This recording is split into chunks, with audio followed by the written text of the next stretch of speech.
suis Federico Di Patoia, originaire du sud de l'Italie, hein. Mes parents étaient de là-bas, et j'ai effectué mon diplôme d'ingénieur en architecture à l'école donc de Marne-la-Vallée, ici même, sur ce campus. Beau clin d'œil, hein, puisque aujourd'hui, pour mon premier grand projet, eh bien, je travaille sur, et j'ai travaillé sur ce beau bâtiment de bois de l'étang. Je pense que j'ai beaucoup de talent, on a cessé de me le répéter pendant tout mon cursus, et je crois qu'il faut savoir l'admettre. Toute l'émotion que j'avais emmagasinée en moi, qui est ressortie quand on m'a annoncé ce projet de bois de l'étang, hein. C'est les matériaux qui parlent, tout simplement. Le béton n'a pas la même voix que la planche de bois. Chaque matériau parle en son âme et en son être, et j'y suis très sensible. Et c'est pour ça que j'aime bien marier tous les matériaux, parce que un bâtiment fait uniquement de béton ne parle que sur un seul ton, une seule note. Annie Cordy avait une belle phrase pour décrire l'architecture. Elle disait « Le bâtiment, c'est l'essence de l'âme ». Et à travers le bâtiment bois de l'étang, j'ai voulu un peu lui rendre hommage et un peu mettre mon âme dans ce bâtiment. Alors évidemment, on peut parler de bâtiment iconoclaste, mais finalement, est-ce que l'iconoclaste n'est pas conventionnel en un certain sens? Et je crois que c'est sur ça qu'il faut vraiment travailler, sur cet aspect péremptoire de la matière, qui est vraiment la base de tous les édifices. Les matériaux ont une âme, ont une voix et ont une note.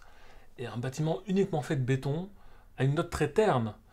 Mais si on y rajoute les notes du bois, les notes de l'acier, les notes du cuivre, eh bien on obtient un accord, on obtient un orchestre, un morceau de musique. Et finalement, mes bâtiments sont construits de cette façon-là. C'est une partition, si vous voulez. Et quand je réalise mes plans, quand j'ai ces premières idées, pour moi, je réalise une partition et j'écris un morceau de musique, finalement. Et c'est en ça que le bâtiment bois de l'étang est une véritable réussite.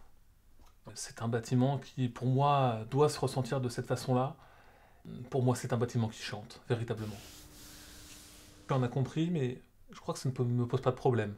Quand on voit de quoi le monde est fait, peut-être que si les gens ne me comprennent pas, ce n'est pas un souci. Ex nihilo, c'est un très bon mot.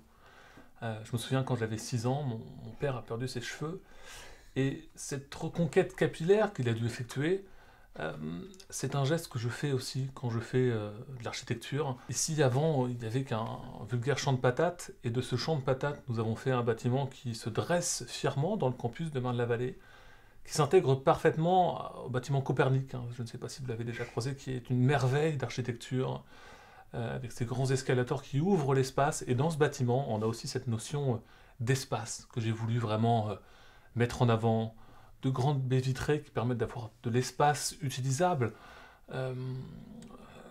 des choses qui permettent à l'étudiant de s'ouvrir, surtout. C'est là-dessus qu'on a voulu travailler.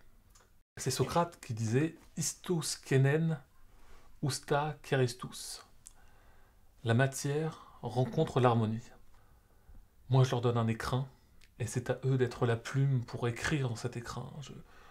Effectivement, je leur donne une page blanche, à eux d'en être l'encre, en eux d'en être la plume, pour qu'ils laissent aux générations futures un récit commencé qui ne demande qu'à être poursuivi. Je travaille sur un ingénieur grec qui m'a appelé il y a 2 semaines, Nikos Aliagas, qui voudrait que je construise une cantine. Il a un élevage de poulets, et il m'a demandé de concevoir un grand poulailler cantine pour ses poules, ce à quoi j'ai évidemment répondu favorablement, mais pour l'instant on se heurte encore à quelques difficultés techniques, puisque un œuf ne peut pas tenir en équilibre tout seul.